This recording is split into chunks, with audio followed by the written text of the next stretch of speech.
Tom Riddle was hiding in one of the overgrown bushes behind Bull's orphanage.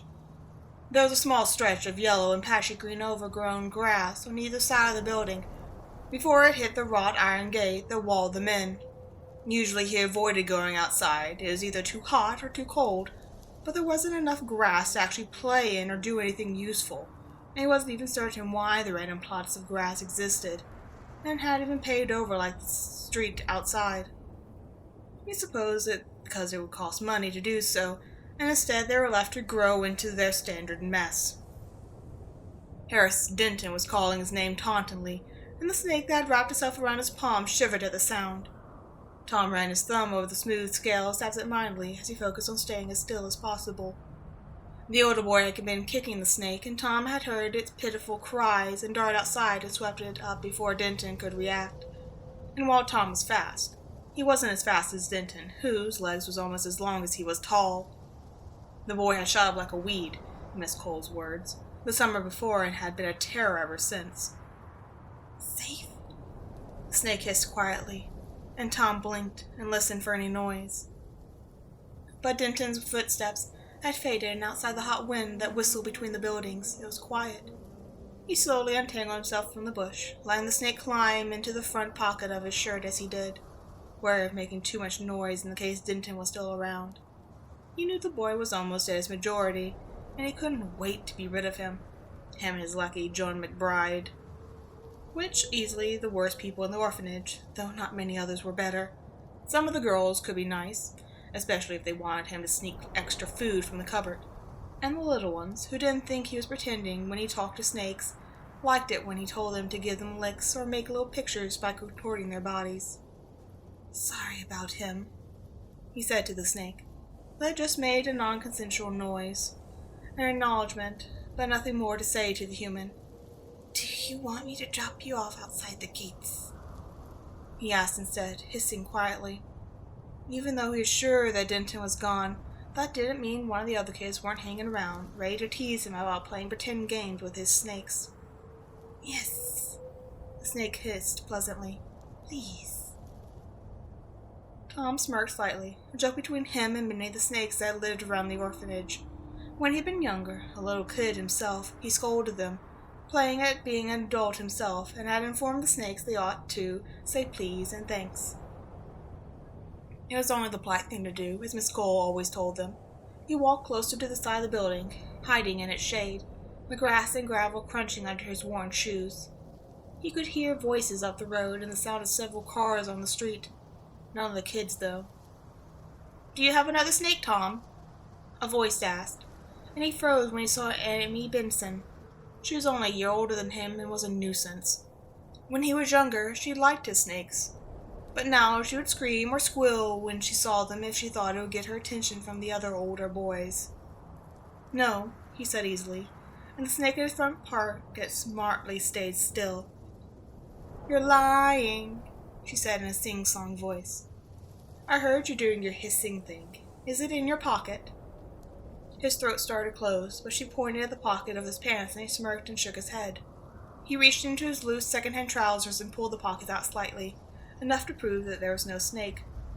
"I'm sorry," he said, his voice falsely sweet. "Do you want me to get one for you?" She stuck her tongue out and turned on a heel, stomping up to the doors of the orphanage, which were propped open. It was too hot for them to be closed, and he could hear more voices from inside. He waited until she was completely gone and stuck his head out of the gates, looking both ways to make sure Denton wasn't abound before sprinting out, heading for the small patch of grass several buildings up. "Humans are stupid," he hissed quietly to the snake, pulling him gently from the pocket of his shirt. "Be glad you don't have to live with them." "They have good scraps," the snake countered, slowly unwrapping from his hand.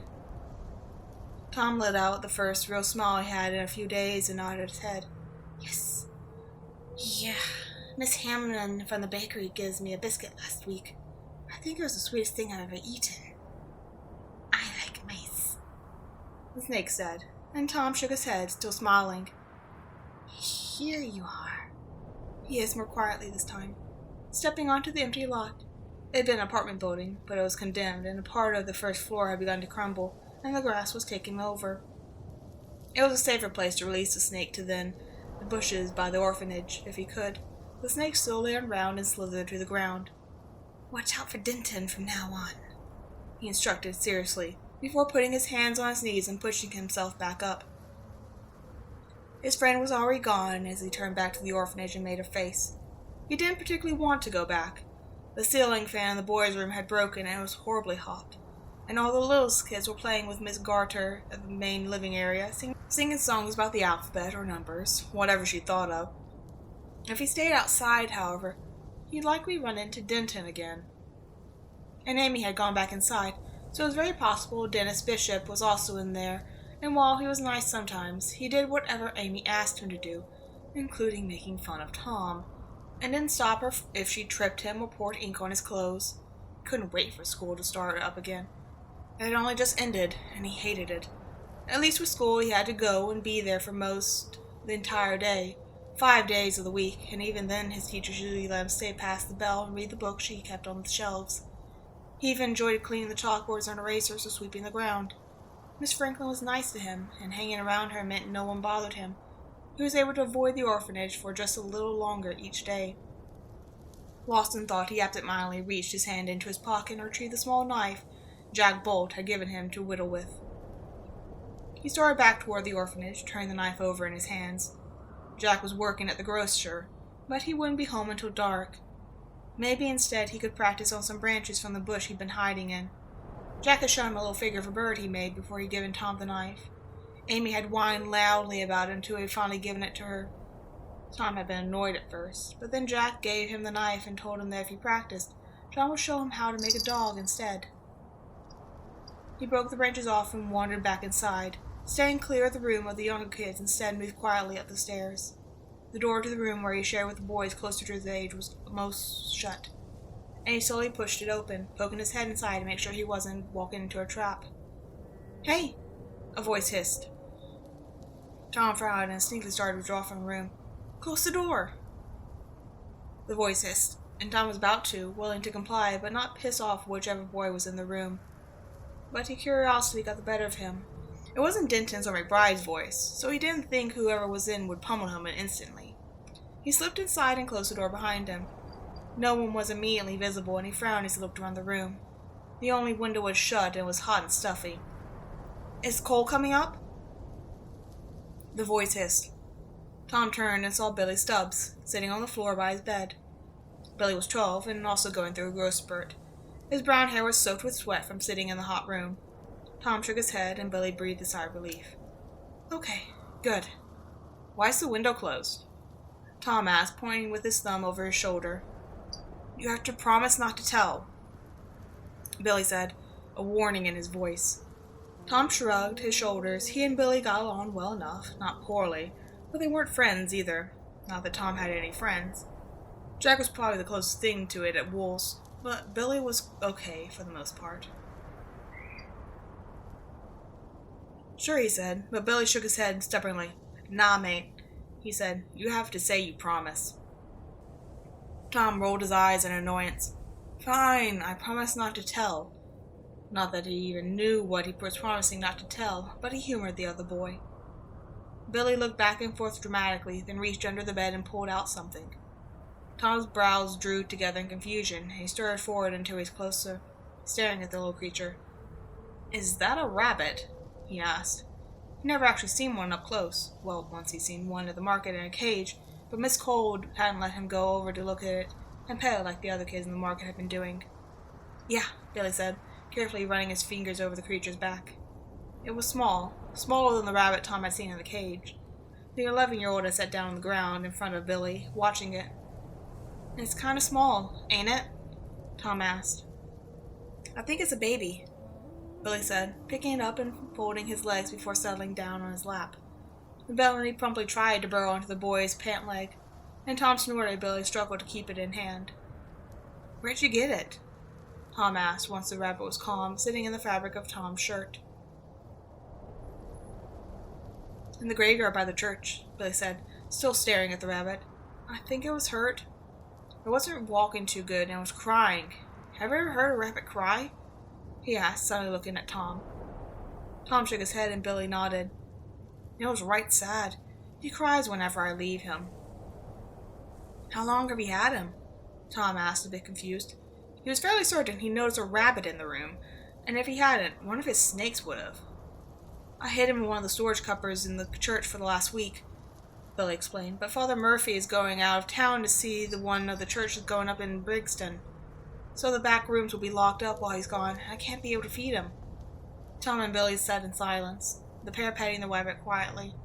They froze when they heard footsteps on the landing, and both stared at the door. But whoever it was went in one of the other rooms. "Are you going to tell Miss Cole?" "I'm gonna have to," Billy said quietly. "If I don't, Denton will find him and step on him, the prat." "Maybe you could ask the grocer Jack's working at if you could help," Tom suggested. "You'd make enough to get a little cage and pay for food. Miss Cole wouldn't chunk him if you're taking care of him, right?" Billy nodded his head thoughtfully. "Yeah, I'll do that. Do you still have that box under your bed?" Tom nodded and went to his own bed, the bottom bunk by the only bookcase in the room, and dropped to the floor, grabbed for the small wooden box. It was far too nice and looked out of place in the orphanage. He had only had it because someone had chunked it into one of the bins nearby, and he'd seen it and saved it from the trash. It had been scuffed, paint had gotten onto it, and the hinges had been broken, but he'd gotten them off and cleaned it up the best he could. It didn't have much in it, some buttons, the only thing he had left from his mother, some wrinkled newspapers, and a couple of books and other knickknacks he saved from the trash. There was also a ball he stole from Denton a few weeks before, just to spite the older boy, and a few dried flowers some of the locusts had picked for him back in the spring. He unceremoniously upturned the box on his bunk and then brought the box over to Billy. It doesn't have any holes," he said, showing Billy the lid. "It's fine," he said, placing the small rabbit inside. "Works well enough for now."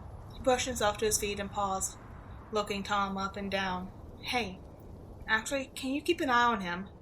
he asked, holding the box out. Tom blinked and took it, looking down at the little rabbit inside. "You hang out here a lot, so it won't be weird for you to keep an eye on him. I'm going to go see if I can find a better box or cage to put him in, and then I'll ask Miss Cole about keeping him," Billy explained, grabbing his boots and sitting on his bed to pull them on. Tom reached out and touched the soft fur of the rabbit, then nodded his head. "Yeah, sure." "Thanks, mate," Billy said, his second shoe finally on. He stood and patted Tom's shoulder. "Be back in a bit." Tom stared at the rabbit and walked over to the bed. He was good at hiding things. A rabbit would be easy.